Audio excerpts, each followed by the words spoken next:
Hello विद्यार्थियों, आशा है आप सभी पढ़ाई कर रहे होंगे। तो अपने 12वीं का एनसीईआरटी का दूसरा लेसन है सॉल्यूशन या विलियन। इसकी वैल्यू 7 मार्क्स की है। अपने जीएसईबी में इसमें 3 या 4 मार्क्स का एक एमसीक्यू, एक सवाल या थ्योरी आएगी, बाकी के एमसीक्यू होते हैं। और सीबीएसई बोर्ड में तो वैल्यू 7 मार्क्स की है, पर इसमें एमसीक्यू नहीं आएंगे, उसमें वीएसक्यू और 2 मार्क्स के क्वेश्चन रहते हैं और क्वेश्चन 4 मार्क्स भी आते हैं।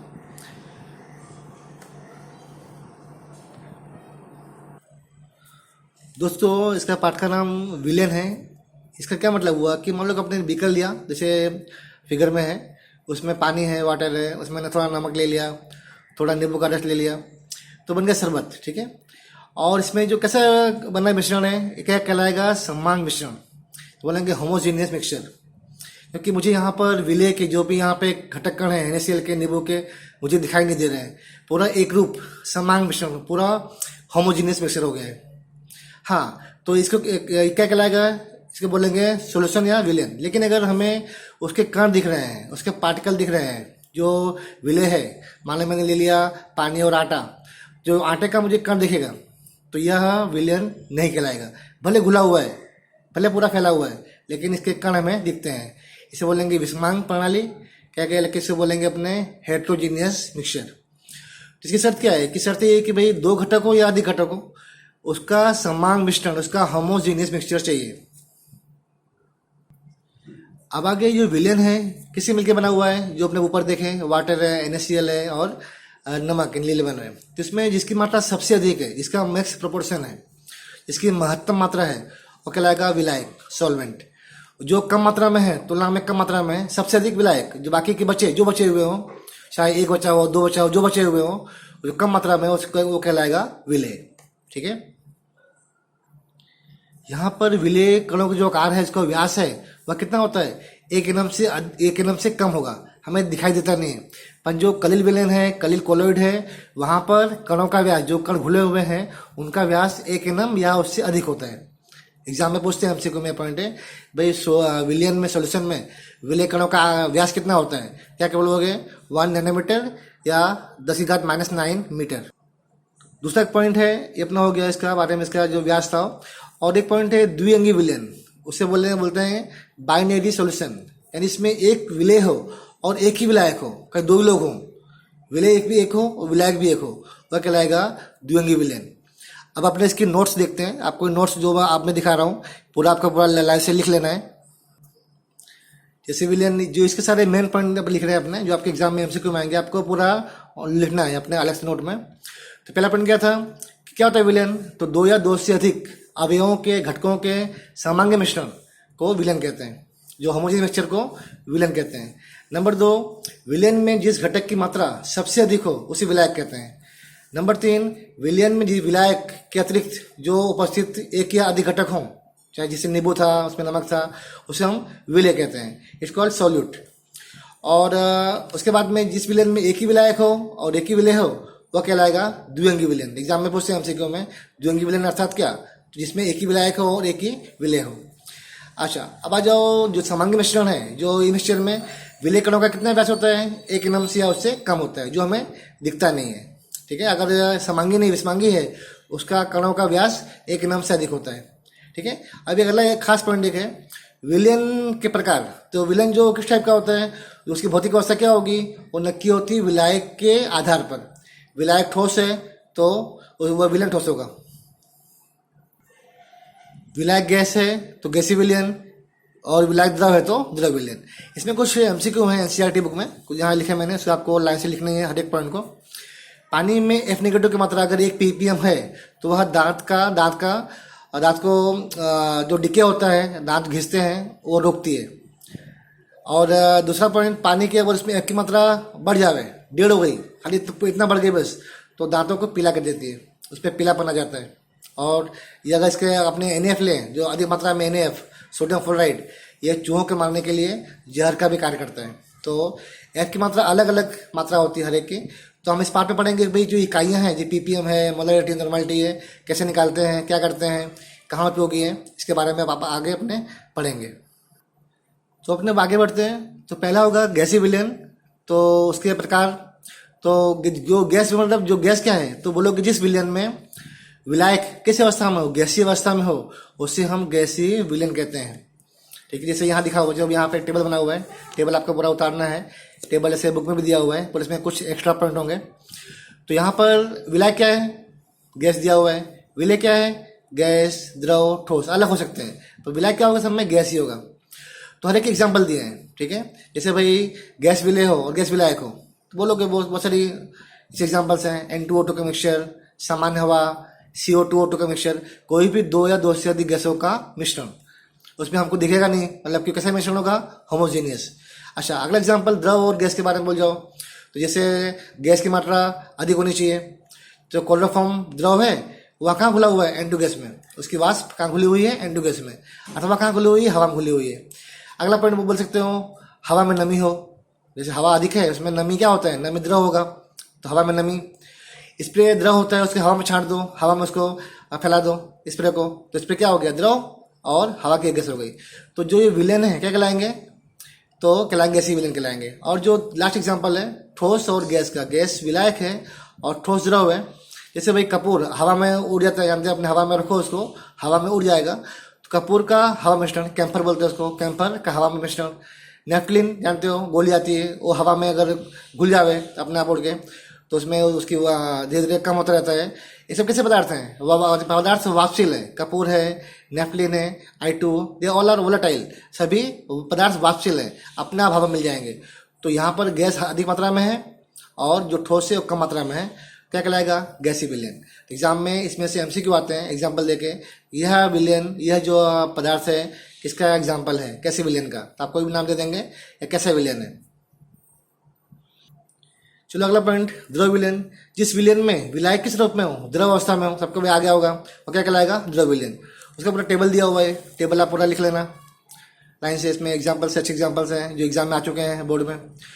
तो यहाँ पर द्रव विलयन, लिक्विड सोल्यूशन कैसा होगा, यहाँ पर आपका विलायक और विलय, जैसे विलय गैस, द्रव, ठोस, विलायक क्या होगा, द्रव द्रव द्रव, क्योंकि द्रव बोला गया है, द्रव विलयन है, विलायक द्रव होगा। हर एक एग्जाम्पल लिखो, गैस द्रव के एग्जाम्पल, द्रव अधिक होना चाहिए, गैस कम होना चाहिए। तो पानी अधिक है, पानी में घुली हुई O2 गैस, सोडा वाटर जो पीते हैं अपने, CO2 में घुले हुए ठंडे पे, जैसे कोई भी थम्सअप हो, पेप्सी हो, कोई भी ठंडा पे हो, या H2S जल जो अपने लैब में लिखा रहता है, H2S जल, पानी में क्या घुला होता है, H2S जल, ठीक है। और लास्ट पॉइंट है HCl, पानी में घुला होता है, HCl गैस घुली होती है। तो जो HCl एक्वस है, सब क्या कहलाएगा, सभी किसके एग्जाम्पल है, द्रव विलयन का। तो गैस घुली हो किसमें, पानी के अंदर, या किसी भी द्रव में। द्रव द्रव दोनों द्रव अवस्था में हो, विलायक भी और विलय भी, तो पानी में इथेनॉल, पेट्रोल और केरोसिन, ठीक है, टोल्यूएन, बेंजीन जो आपस में मिल जावे, नींबू पानी, ठीक है, नींबू का रस होता है, पानी मिलाते हैं। हाँ, पर इसमें समझना कि उसमें जो विलय कणों का आकार, हमको विलय कण दिखने नहीं चाहिए, पूरा होना चाहिए, होमोजीनियस होना चाहिए, ठीक है। अगला पॉइंट, द्रव ठोस, यहाँ पर जो द्रव है अधिक मात्रा में है, तो जल में ग्लूकोज सबसे इजी एग्जाम्पल है, पानी में नमक, पानी में सुक्रोज, बेंजीन है तो उसमें अध्रुवी है, तो उसमें अध्रुवी आएगा। बेंजीन में नेफ्टलिन, बेंजीन में कपूर घुल जाता है। एनिलीन दिया हो, उसमें कुछ पॉलीमर घुल जाते हैं, तो रबर घुल जाते हैं एनिलीन में। तो जो ये द्रव अधिक होना चाहिए और घुलने वाला ठोस होना चाहिए। चलो इसकी व्याख्या बोल जाओ, ठोस विलयन, जिस विलयन में विलय ठोस अवस्था में हो, सॉरी विलायक ठोस अवस्था में हो, ठीक है, विलायक आएगा, तो ठोस अवस्था में हो उसे अपने ठोस विलयन कहते हैं। तो जिस विलयन में विलायक ठोस अवस्था में उसे हम ठोस विलयन। तो यहाँ वजह टेबल आ गया ठोस विलयन का, ये टेबल मोस्ट IMP एग्जाम के लिए, MCQ के लिए, तीनों में से सबसे IMP टेबल ये दिया हुआ है। तो विलय क्या होगा, अलग अलग हो सकते हैं, पर विलय क्या होगा, ठोस ही होगा। तो चलो, ठोस अधिक हो, गैस कम हो, तो H2 गैस कहाँ पे अपने लिखते हैं एग्जाम्पल में, निकल H2, PdH2। तो जो निकल धातु है, इनके बीच बीच में जो जिसमें जो उसके अणु आए होते हैं बीच बीच में, उसमें गैस आके बैठी होती है। गैस क्या, उसमें अवशोषण हुआ होता है। तो H2 का PD, निकल, PT में विलयन बनाना उसमें। और स्पंज, जो स्पंज होता है उसमें बीच बीच में गैप होता है, उसमें हवा होती है। अच्छा, ठोस और द्रव कर लो, ठोस अधिक हो, द्रव कम हो, तो कहीं ऐसे लिख के आपको baby NaHg, zinc Hg, जिंकल Hg, इसका मतलब होता है धातु का पारे में एमालगम, सोडियम एमालगम, जिंक एमालगम। तो ये है, इसका एग्जाम्पल है जहाँ पर ठोस जो Na है अधिक मात्रा में होगा, अगर Hg कम मात्रा में होगा तो भी घुल जाएगा, ठीक है, खास एग्जाम्पल है। और अगला एग्जाम्पल है जो बहुत पूछते हैं, हाइड्रेटेड लवण या सॉल्ट, इसमें पानी जुड़ा हुआ हो, कॉपर सल्फेट इंटू H2O दिया हुआ है, ठीक है, कोई भी दिया हो, अगर इंटू H2O है, किस में आ जाएगा, वह आएगा ठोस विलयन, जहाँ पे ठोस विलायक है, द्रव विलय है। और आटे की लुगदी, जो रोटी बनती है, जो आटा होता है उसमें पानी घुला होता है, आटा अधिक होता है यानी कि ठोस अधिक है, अंदर पानी घुला होता है, आटे की लुगदी।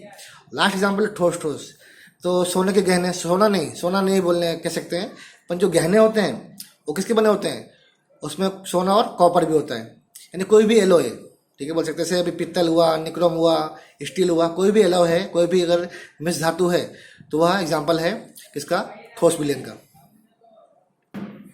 अब थोड़ा अपने आगे बढ़ते हैं, अब सांतः की इकाइयाँ, सांतः क्या होती है, क्या होता है कंसंट्रेशन किसे कहते हैं, तो इसकी थोड़ी व्याख्या देख बोलो, व्याख्या बुक में नहीं है लेकिन व्याख्या इसमें अगर पूछे बाई चांस तो आना चाहिए। तो इकाई आयतन के विलयन में, समझना आयतन किस में होता है, हमेशा ml में आएगा, ml लीटर में आएगा, विलयन में, अथवा इकाई द्रव्यमान दिया हो, यानी कि 100 ml 100 ग्राम है ना, द्रव्यमान हमेशा ग्राम में आएगा, ml में आयतन आएगा, 100 ग्राम 1 kg, ये विलय विलायक दिया गया हो, उसमें रहे हुए विलय की मात्रा को सांतः कहते हैं। ठीक है, इसकी व्याख्या लिख लेना, व्याख्या आ सकती है।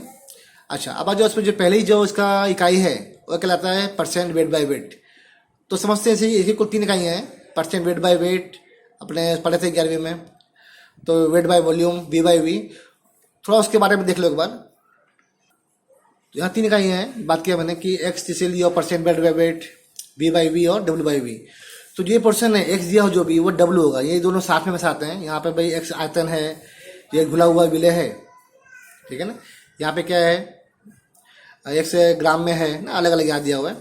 तो मैंने पहला करते हैं अपने, तो इसको देख के बताओ, जो परसेंट क्या कहलाएगा, 100 ग्राम विलियन में, ठीक है ना, क्या आएगा 100 ग्राम विलियन में विलय के वजन को, क्योंकि दोनों W में है, विलय W है, वजन आएगा, द्रव्यमान आएगा और द्रव्यमान आएगा, 100 ग्राम विलियन में रहे विलय के द्रव्यमान को। यहाँ चेक करो, यहाँ क्या है, यहाँ पर 100 क्या है, आयतन है, यहाँ क्या बोलोगे 100 ml आयतन में, और विलय का भी आयतन ही है, ठीक है। क्या रखे हो यहाँ पर 100 ml विलियन में रहे हुए विलय के आयतन को परसेंट V बाई V कहते हैं। और अंतिम क्या है, अंतिम में 100 क्या है, 100 ml दिया हुआ है, यहाँ क्या जाएगा 100 ml विलियन में रहे हुए विलय के, विलय क्या है W यानी द्रव्यमान है, विलय के द्रव्यमान को परसेंट W बाई V कहते हैं। यहाँ जाएगा ml, यहाँ जाएगा द्रव्यमान। फिर से आ जाओ अपने नोट्स पे। तो पहला पॉइंट क्या था, वेट बाय वेट, जो हम डार्क किया हुआ है, आपको वो लिखना पूरा है। व्याख्या हो गई, 100 ग्राम विलियन में रहे हुए विलय के द्रव्यमान को क्या कहेंगे, द्रव्यमान परसेंट कहते हैं। तो देख के बोलो, जो परसेंट मतलब क्या हो गया, 100 आ गया ना, W किसका है, पहला वाला विलय के लिए है, तो विलय का द्रव्यमान आ गया, बटे दिया हुआ है, बटे में क्या जाएगा W यानी विलियन का है, विलियन का द्रव्यमान। इसको देख के आपको लिखना है, देख देख के लिखना है। ओके, चलो ये आपको ये दिया यहाँ पे एग्जाम में 10% वेट बाय वेट NaOH है। इसमें जब बताओ विलय कितना होगा, दिख रहा है आपको विलय, इसकी विलय कहते हैं, विलय कितना हो गया NaOH 10 ग्राम हो गया। जो कहते हैं परसेंट यानी 100 होता है, ये क्या है विलियन है, किस में आएगा, ग्राम में आएगा, W भी आएगा ग्राम में आएगा, तो कितना का विलियन 100 ग्राम हो गया, ठीक है। यहाँ विलियन क्या जाएगा, विलियन में पानी और साथ में आ गया NaOH भी, दोनों का वजन। अब कितना होगा विलायक, खाली पानी कितना होगा, अब 100 में से निकाल दो NaOH को, क्या जाएगा पानी आ गया, तो 100 ग्राम क्या जाएगा पानी, 100 में से 10 गया 90 ग्राम पानी आएगा, तो इसका कहेंगे विलय का वजन 90। तो जो आपको मान मिल रहा है, आपको मान ऐसे लिखना आना चाहिए। इसके ऊपर सवाल आएगा, तो सवाल में आपको विलय मिल गया या आपको विलायक मिल गया, तो सवाल करने में इजी रहेगा। चलो अपनी बुक में, किताब में एक MCQ है, काफ़ी IMP एग्जाम में आ सकता है। व्यावसायिक ब्लीचिंग विलयन, उसका नाम क्या होगा, सोडियम हाइपोक्लोराइट का फॉर्मूला NaOCl। सांतः कितनी होती है, बोलो कि पानी के अंदर होती है 3.62% वेट बाय वेट। इसका नाम और इसका सांतः खास याद करना, एग्जाम में MCQ में क्वेश्चन मोस्ट IMP है। चलो थोड़ा अपने आगे बढ़ते हैं अब। तो अब अगला आएगा आपका वही परसेंट V बाई V, अभी अपने बात किए थे। तो क्या बोलोगे यहाँ कितना, 100 ml विलियन में रहे विलय के आयतन को कहते हैं, अपनी व्याख्या अपनी हो चुकी है पहले। अब यहाँ परसेंट दिया है, 100 आगे आ जाएगा गुणे में, V किसका है, विलय का है, आयतन ml में आएगा, बटे फिर से V है, एक विलियन का आयतन ml में जाएगा, तो इसी है। यहाँ आपको लिखा रहा है 20% V बाई V, इतना का जेल विलियन है, किसे इसको अलग करोगे, कितना विलय है, पहले बोलो कि पहला विलय होता है 20, 20 अपना विलय हो गया एमएल, इथनॉल आ गया। कितना विलयन है? इथनॉल प्लस पानी कितना है? परसेंट दिया है 100 दिया है तो 100 बोलेंगे, 100 ml आ गया। 100 ml में इतना ml इथनॉल है। अब कितना बचा विलायक? पानी कितना बचा? पानी इसको इसमें से ET अलग कर लो, इसमें से 20 निकाल दो, 80 क्या आ गया? 80 ml आपका पानी आ गया, विलायक आ गया। तो सवाल में काम आएगा आपसे, आपको अलग करना आना चाहिए। इसमें एक MCQ देखो, इस टॉपिक पे अच्छा MCQ बुक में दिया हुआ है, तो ये बहुत इसको खास नोट करना। एक नाम दिया हुआ है इथिलीन ग्लाइकोल का 35% weight by volume by volume V/V, इसका सूत्र है CH2H और CH2H। यह विलयन वाहनों के इंजन को ठंडा करने के लिए काम में आता है। अगर कोई वाहन गर्म हो जाए तो वो काम आता है। इसको बोलते हैं यह हिमरोधी के रूप में उपयोगी है। जैसे कि यह अगर ये जो केमिकल है, ये जो पदार्थ है विलयन है, यह पानी के हिमांक को, जल के हिमांक को 255.4 केल्विन यानी माइनस में 17.6 डिग्री सेल्सियस तक कम कर देता है। तो एग्जाम में काफ़ी यहाँ पे क्वेश्चन है, MCQ के लिए भी पूछते हैं, इसको पूछा गया है, पहले भी आ चुका है, नीट भी आ चुका है, खास तैयार करना है, इसको लिख लेना। तो इसमें अंतिम वाला कौन सा है? द्रव्यमान आता है कि परसेंट W/V। तो क्या बोल जाओ, 100 क्या है? विलयन है, ml आएगा, V दिया है, उसमें रहे विलय का W आएगा, W यानी कि द्रव्यमान होगा। 100 ml विलयन में रहे विलय के द्रव्यमान को परसेंट W/V कहते हैं। तो वही फॉर्मूला भी है, परसेंट है 100 लगा दो, W यानी विलय का वजन द्रव्यमान में ग्राम में आएगा, बटे कर लो, यहाँ पे बटे आ गया, और बटे V है, V यानी विलयन का आयतन किसमें? ml में आएगा। ठीक है, तो यह कहाँ काम आता है? यह इकाई है, यह मात्रक जो है औषधियों और फार्मेसी विज्ञान में उपयोगी है। ठीक है, नोट्स इसको लिखते रहना 1 बाय 1। अब आगे बढ़ते हैं अपने नई इकाई, जो कोई यह मोस्ट टाइम की इकाई है एग्जाम के लिए, पार्ट्स पर मिलियन। समझते अपने क्या होता है पार्ट्स पर मिलियन, पूरा आपको नोट करना है। तो पार्ट्स पर मिलियन इसको बोलेंगे PPM। क्या तो मिलियन मतलब होता है 10⁶, यानी कि 10 लाख में एक भाग। कोई 10 लाख दिया, उसमें एक भाग हो, क्या लगेगा 1 PPM। तो ये कहाँ काम आता है? जहाँ विलय की मात्रा बहुत कम हो, ठीक है, वहाँ पे ये उपयोगी है। जैसे हवा में कोई प्रदूषण हो, पानी में घुला हुआ O2 हो, अन्य आयन घुले हुए हों, उसके बारे में। 2 इकाइयाँ हैं, मिलीग्राम पर लीटर और म्यूग्राम। यह क्या होता है? माइक्रोग्राम ना, 10⁻⁻⁶ पर ml। तो 1 लीटर विलयन में विलय की मात्रा mg में हो, वह क्या लगेगा 1 ppm। अथवा 1 ml विलयन में विलय की मात्रा किसमें? μg में, क्या कहलाएगा माइक्रोग्राम में मात्रा। माइक्रोग्राम कितना होता है? 10⁻⁻⁶ होता है, उतना खुला होगा, यानी बहुत छोटी इकाई है। इसे क्या है? 2 इकाई हो गई, दोनों आपके MCQ हो गए। अब आगे बढ़ते हैं अपने PPM में भी, इसके भी 3 टाइप हैं, दोनों वेट बाय वेट हो, V/V है, W/V है, इसके 3 टाइप अलग अलग होते हैं। पर यहाँ अपने पढ़ेंगे W/V टाइप का। तो इसके ये सूत्र हो गए यहाँ पे। अब आपको निकालना PPM, तो विलय की मात्रा ग्राम में या ml में बटे में विलयन दिया गया हो ग्राम में अथवा ml में गुणे 10⁶। तो जो आपको कीमत दी होगी उपयोग करना है। अथवा आपको ये पता हो विलय mg में दिया हो, बटे में विलय लीटर में हो, तो mg पर लीटर आ गया, तो भी आंसर सेम आएगा। अथवा विलय म्यूजियम दिया हो माइक्रोग्राम में दिया हो, तो और विलय ग्राम में दिया हो, तो ये आ सकता है। 3 इसके अलग अलग ही सूत्र हैं, जो भी काम आवे वो लगाने का। लेकिन सबसे मेन सूत्र ये वाला पहला सूत्र है, जो भी दिया हो ग्राम बदल लो, बटे में ग्राम में है ml में है गुणे 10⁻। तो ये वाला जो सूत्र है मोस्ट टाइप सूत्र है। सवाल मोस्टली इसी से हल करना। अगर बोले एग्जाम में कि 1 ppm क्या मतलब होता है? 1 mg पर लीटर। ठीक है, बोले 20 ppm कैल्शियम है, 20 mg पर लीटर। बोले भाई कितना ग्राम पर लीटर, ग्राम कितना आएगा? तो जानते हैं अपने कि mg कितना होता है? 1 mg में 10⁻⁻⁶ ग्राम होता है। या क्या आ जाएगा? 10⁻⁻⁶ ग्राम। आपको पूछे 20 ppm बराबर कितना ग्राम पर लीटर? पहले लिखोगे 20 ppm, इसका मतलब होता है 20 mg पर लीटर। इसको बदल दो ग्राम में, कितना गुणा करोगे?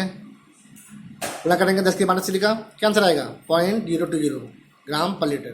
तो आपको ऑप्शन दिया होगा अलग अलग, तो आपको ऐसे निकालना आना चाहिए।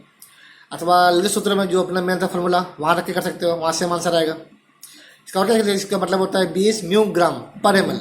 यहाँ क्या था? 20 mg पर लीटर। यहाँ क्या आएगा? अथवा में 20 म्यूग्राम पर ml, यानी क्या होता है? 10⁻⁶ ग्राम। यहाँ पर एक बुक का MCQ है, खाली लिखना कि 1 लीटर सी वाटर, यानी कि सागर के पानी में इतना ग्राम होता है लीटर में। ग्राम थोड़ा ज़्यादा होगा, घनता अधिक होती है।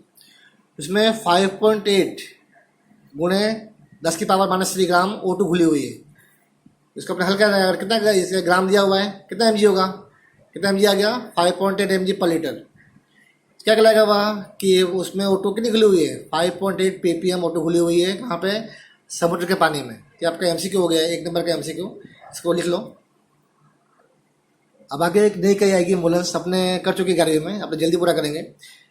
इसका क्या होगा, इसके सूत्र, उसकी व्याख्या, इसके घटक का मोल बटे में कुल मोल, तो क्या बोलेंगे घटक का मोलस। जैसे दिया हो विलय का मोल ऊपर बटे में कुल मोल।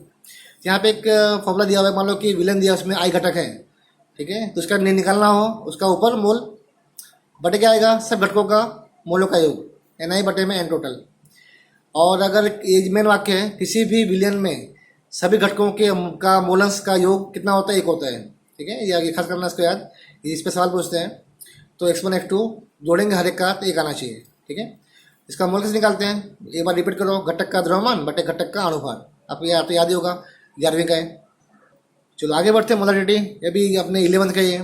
1 लीटर अथवा 1 डेसीमीटर क्यूब में विलियन में घुले हुए विलय के मोल संख्या को मोलरता कहते हैं। मोलर बराबर विलय के मोल बटे में विलयन का आयतन लीटर में। कैसे मोल निकालोगे, वेट अपॉन अनुभाग MW। और यहाँ पर क्या होगा, अथवा लिख दो M गुणे M बराबर विलय का द्रव्यमान गुणे 1000 बटे में अनुभार गुणे में VML, ML में करना हो तो और भी है, विलय का दिया हो ग्राम पर लीटर दिया हो तो ग्राम पर लीटर बटे में अनुभार आ जाएगा अपने आप। आपको तो वेट बाय वॉल्यूम दिया हो तो सूत्र काम आएगा, वेट बाय वॉल्यूम % दिया हो गुणे 10 बटे में अनुभार, ठीक है। इसका अर्थ क्या होगा, लिखा हो 2.5 मोलर NaOH, इसका NaOH, इसका अर्थ क्या होगा 2.5 मोलर NaOH, इसका मतलब होता है 2.5 मोल पर लीटर, यानी 1 लीटर विलियन में 1000 ml विलियन में NaOH का 2.5 मोल घुला हुआ है, अथवा 1 dm क्यूब में इसका NaOH का 2.5 मोल घुला हुआ है, ठीक है। आगे बढ़ते आ जाओ मोलारिटी में, ये मोलारिटी छोटा ही बोलते हैं इसको। खाली कितना अंतर होगा, वहाँ पे था 1 लीटर विलियन, यहाँ क्या आएगा 1 kg विलायक, घुले हुए विलय के मोल को क्या कहेंगे, मोलारिटी कहेंगे। यहाँ पर कोई भी आयतन नहीं है, सभी द्रव्यमान है, तो वही मोल बटे में विलय का द्रव्यमान kg में लिखना हो तो W गुणे 1000 विलय का अनुभार विलय का वजन ग्राम में, ये आ सकता है, ठीक है ना। इसका क्या अर्थ होगा, लिखो मैं भाई 2.5 मोलर NaOH, अर्थात क्या, तो पहले क्या था, वहाँ था लीटर था, यहाँ क्या आएगा 1 kg विलायक, वहाँ विलियन था बोलना नहीं, यहाँ 1 kg विलायक में NaOH का 2.5 मोल घुला हुआ है। यहाँ हमें विलायक मिलता है, वहाँ क्या मिलता है विलियन, यहाँ विलायक मिल जाएगा, ठीक है। तो काफ़ी है, इसको ठीक से याद करना, आपको करना लास्ट पॉइंट बाकी बचा, एक बार देख लो। ये भी आपका MCQ में आएगा भाई कि अगर ताप बढ़ेगा तो क्या बढ़ता है, आयतन बढ़ता है, V बढ़ेगा, जबकि द्रव्यमान अचल रहता है, सबको पता है। तो जिस इकाइयों में आयतन आएगा, जैसे मोलारिटी में आयतन आता है, V/V आयतन आएगा, सब में आयतन आएगा। नॉर्मलिटी है, नॉर्मलिटी अपने को अपने 12th में नहीं है, 11th में थी।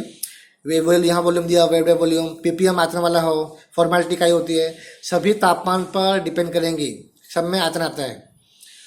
और जो जहाँ पे आयतन नहीं आता, खाली द्रव्यमान आता है, तो जैसे छोटा है molality, moles, weight by weight, ppm में द्रव्यमान, इन इकाइयों में ये इकाइयाँ तापमान पर आधार नहीं रखती हैं, क्योंकि इसमें इनके इकाइयों में सूत्र में आयतन का उपयोग नहीं होता है, ठीक है।